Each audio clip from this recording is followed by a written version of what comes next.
So there's a lesson to be learned in knowing your audience. And the guys from this specific podcast really learned a lesson this week in that. Let's check out the video. In Atlanta, I've seen the least baddies so far. Oh, Yeah. thank God we ain't from here. I'm a Texas girl. You ain't offending me none. You see, they ain't say Houston. We've still got a couple days. Maybe we'll find out. But yeah. Yeah.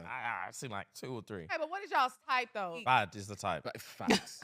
So what makes a girl bad? It varies though. It matters how you own it. It can be a skinny girl who wears the fuck out of being a skinny girl.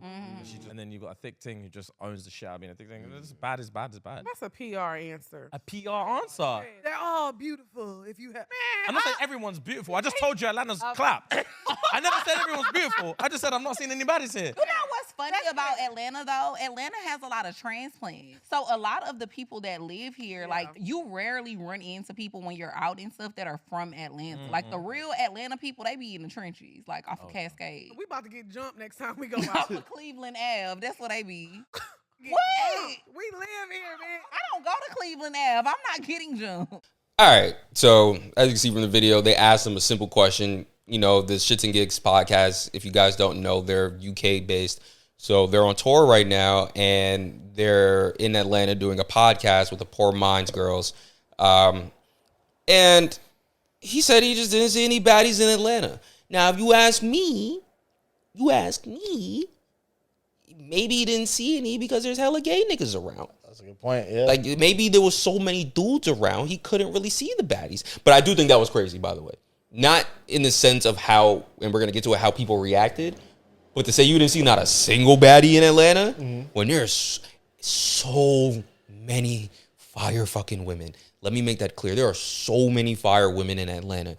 You're just not going to convince me. Lotto alone is enough. Like, and I know how people feel about Lotto. They say she's not really from Atlanta. I don't really know that to be a fact or not. Lotto is enough. She is fire. So you're not going to convince me you did not see not one baddie in Atlanta, at least from the airport. I've only been to Atlanta once.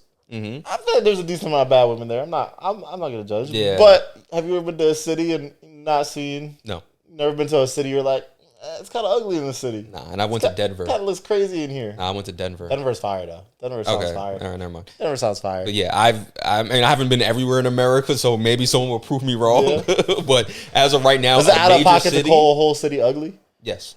Yeah. A major city? A major city probably. Yeah, a mega city? Yes. Okay. Now, if you want to talk about like fucking Birmingham, all right. Okay. You got it. Like Alabama, I wouldn't. Or what's San Antonio, the one that Chuck be complaining about? San Antonio. Yeah, all right, you got it. But this... Atlanta's the Mecca. So Atlanta's the Mecca. He was tripping with that. And more importantly, it is the Mecca of black women. That is your Gay largest... women. Gay men, I mean. And gay men as well. But black women, importantly, is your primary demographic. And when you said that, they reacted, and it just spiraled out of control from there. People were not happy with what he said. And you've seen it on the internet. You say something people don't like, they got to further justify it with other evidence. And unfortunately for him, again, probably just didn't do his due diligence. One of the worst podcasts fucking possible. Really? The backlash has been that bad? Yes, he has went on the worst podcast possible, and they found it. Flagrant too. Really? You know Andrew Schultz. Yep. I know Andrew Schultz. That podcast in its name is Flagrant. Okay. But they don't know that. So they see the clip, and they're like, oh, you're letting him get this shit off? Cool. Okay. And this is what they were said. Meghan Markle, she's cool, man. She's cool. She stole your ginge. How you feel about that? I'm here for it, bro. I'm here for the multicultural. Really? Yeah, Black man. girlfriend effect. Yeah. Yeah. You're into that. Yeah. And Meghan Markle's She came fine in. as What's the fuck, black so. girlfriend? They just come in and start fighting? Nah, bro. You guys don't know about the black girlfriend effect. She just... Wait, what is the black girlfriend effect? This Oh, is you don't know about glow this? up the other culture. Yeah, so you'll see a guy who's had a black girlfriend, all of a sudden he's got buzz cut, like Yeah. clean shape up. Yeah. Glows up, bro. Yeah, I like that. Glows I the like fuck that. up. They shave their hair because they start losing it. Because they're so stressed being around this black girl complaining about shit all the fucking time.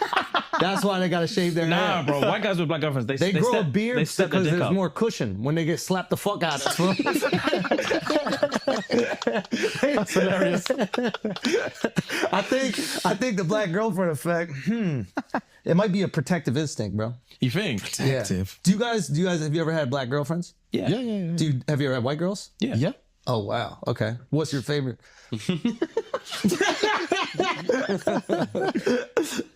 We love them all. Yeah. Oh really? We love them all. Yeah. That means white. Yo, who gets? That means what? Hey, let me get a US translation. Kendrick fans, get him! We love them all. man. Before we react to this, I just want to point out, and I'm not going to clip it, but as well as in his podcast, Schultz was talking to the guy, and he was saying how he's both black and Irish. So Schultz was like, "Oh, so you're like a double slave."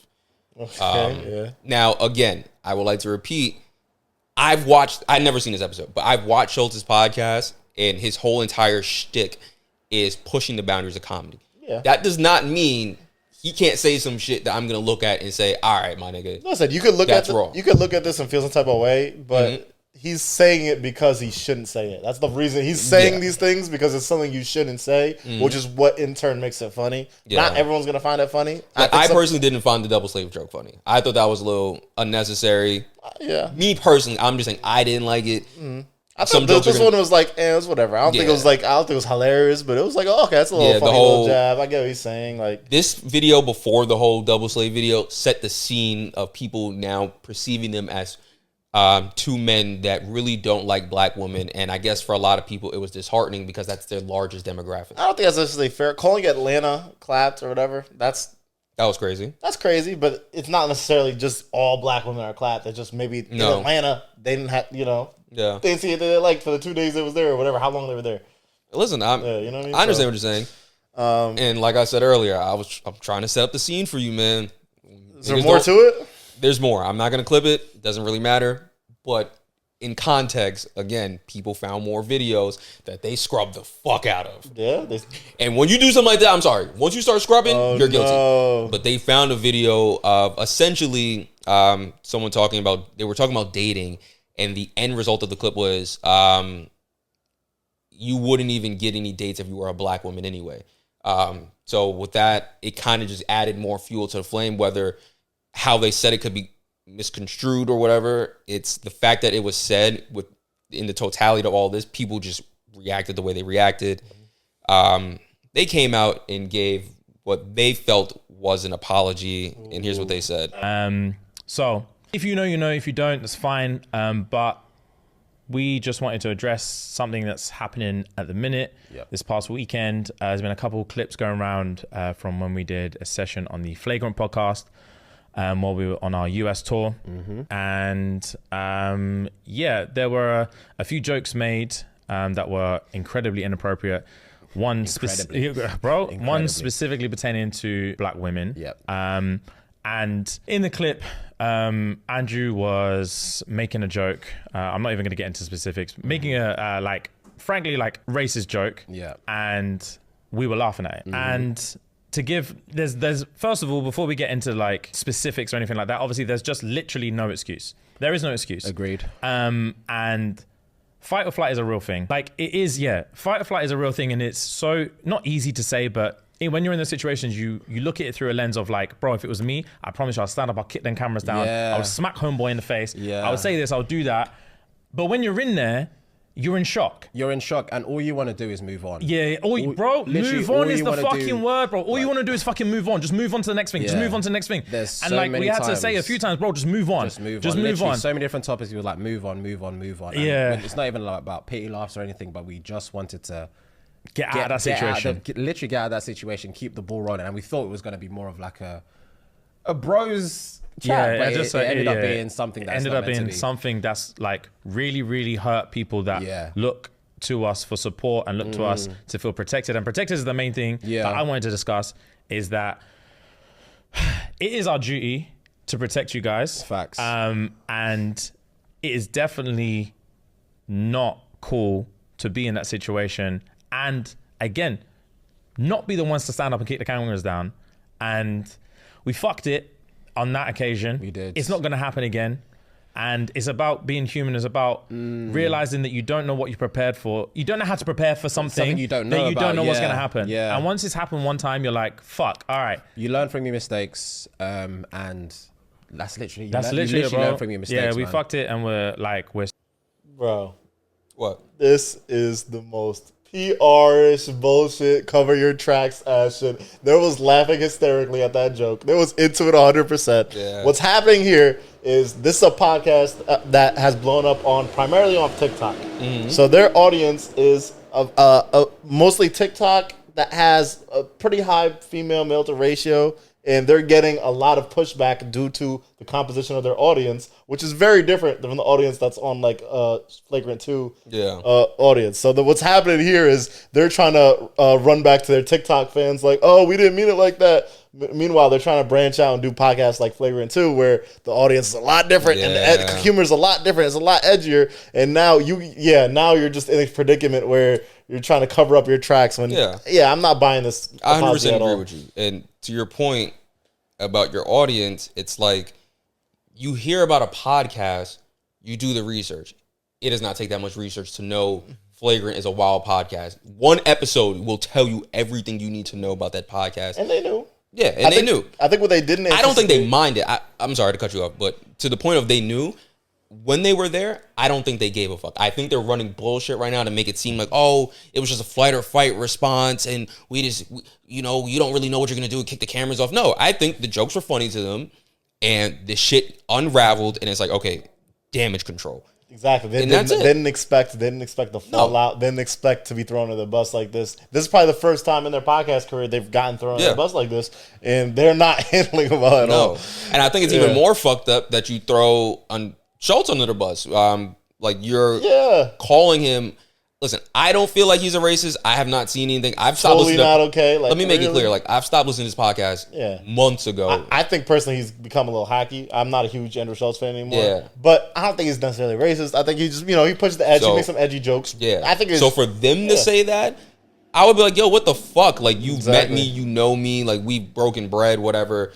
And because you're getting all this negative feedback, now I'm a fucking racist. And, meanwhile, you didn't stand up for shit. And if you felt this way, why didn't you say something? If you felt that way, why didn't you say something after the fucking podcast? Exactly. You didn't say shit until you got as feedback. Two podcasters like this, it's probably their dream to collab with a bigger podcast like Flagrant. Like we would know personally, collabing with a huge podcast like Flagrant, that's like one of your things you would love to do. And that's fine. fine. You get the opportunity, and now... But have a fucking moral compass. Exactly. It's not that complicated to have... You are big enough to the point where it's great that you got the Flagrant bump, but you didn't fucking need it, and you didn't need to sacrifice your quote-unquote moral compass for this shit. Sorry. And the bump isn't always a bump, clearly, because, if your audience isn't fucking with it, they're going to flip on you. So I don't think it was that deep what happened, but you need to understand your fucking audience and who is your primary demographic, and that's where they fucked up. I think I think they should have either instantly called out Flagrant after, or doubled down and just been like, it is what it is, guys. Listen, we thought these jokes were funny, whatever. Jokes got taken too far. I'm sorry. Like, it's comedy. It's comedy. It is what it is. We don't think we don't think everyone in Atlanta's ugly. We're exaggerating a little bit, whatever. You do some damage. Just fucking around. Literally, fucking around. Your podcast name is there. It's right there. It's the same shit with ours. Completely irresponsible. Shxtsngigs. You're fucking around too much. That is always your safety net. Whether it puts your moral compass in question, it's always your safety net. I think their lack of apology and accountability and kind of saying, oh, wait, we just wanted to just move on. It was like, as another black person that deals with microaggressions, it's like, yo, you just wanted to ignore the microaggressions and let it. I'm just saying how people could be thinking about it. Like, oh, you wanted to ignore the microaggressions and just push it to the side instead of speaking up. I think it's a fair critique too, but I think they took the worst route possible. I think this apology is like very embarrassing. This is like a very, walk away with your tails tucked between your legs apology. So. And then when you start deleting content and people are catching you deleting the content and the content is, to their perception, bad, you're fucking up. I don't know what they do from here. I mean, realistically, I really don't think there's going to be an actual cancellation. I think it's just the internet. It'll pass. A lot of other shit's happening. We just talked about fucking Diddy not too long ago. They'll be fine.